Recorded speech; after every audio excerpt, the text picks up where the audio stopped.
C'est pas possible que l'État français se conduise comme ça. Les écrivains français ont décidé hier, un par un, lorsqu'un libraire recevra un PV, une amende, les écrivains les paieront.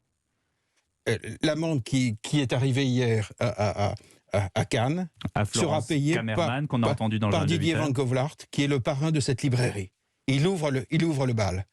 La librairie suivante, ça sera moi. Ensuite, ça sera un autre. Les écrivains français vont être absolument solidaires.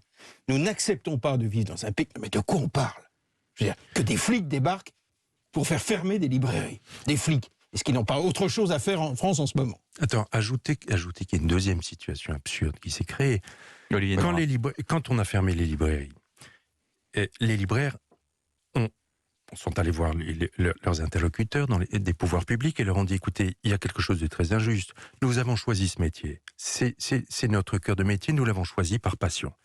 Il se trouve que nous sommes interdits de vendre des livres, nous dont c'est le cœur de métier, et que ceux pour lesquels c'est un commerce périphérique, un certain nombre de grandes surfaces, ont la faculté de vendre ces livres. Oui.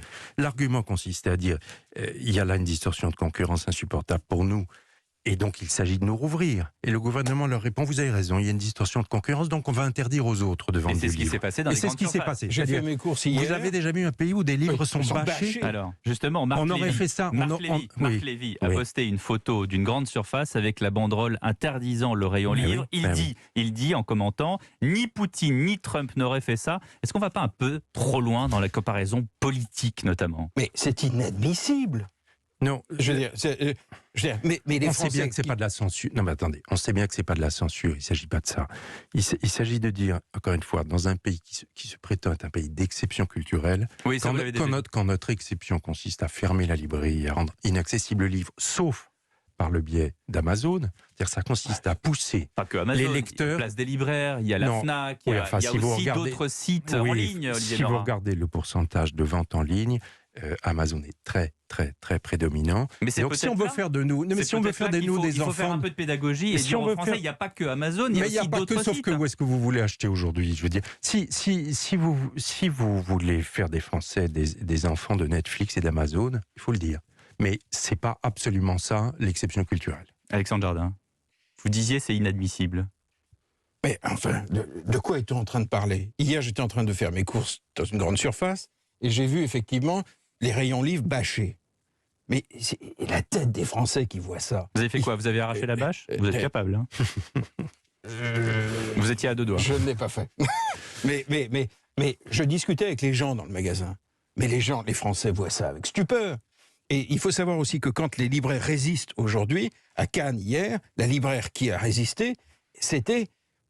Tout à coup, la population s'est mobilisée et elle m'a raconté hier soir qu'un monsieur est venu en disant, d'habitude je ne lis pas, mais je veux vous soutenir, qu'est-ce que je peux acheter? Et elle lui a dit, revenez lorsque vous aurez un vrai désir. Et il a acheté une Pléiade de Victor Hugo. Ça veut dire que une librairie, c'est un endroit où Victor Hugo vit. C'est un endroit de transmission de notre culture. Si des libraires ferment et ne rouvrent pas, ça veut dire qu'on interrompt cette chaîne historique. Aucun gouvernement n'est assez légitime pour prendre cette responsabilité. La culture française ne leur appartient pas. Elle nous appartient, elle appartient à la population. Je veux dire, aucun gouvernement n'a ce droit moral.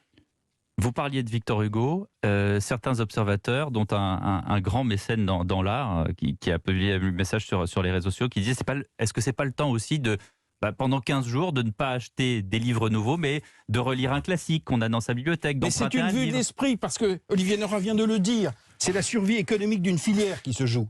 Si nous ne rouvrons pas le 1er décembre, donc c'est une question on va dévisser. Économique. On parle des libraires, mais vous avez toute une chaîne. Vous avez des auteurs, vous avez des éditeurs, et vous avez des imprimeries. Évidemment des imprimeries, vous avez des libraires. Donc c'est toute cette chaîne qui est en train d'être asséchée au profit des acteurs qui cherchent à désintermédier et à casser les reins précisément de tous ces intermédiaires. En l'occurrence, ce que vous disiez, c'est-à-dire Amazon notamment.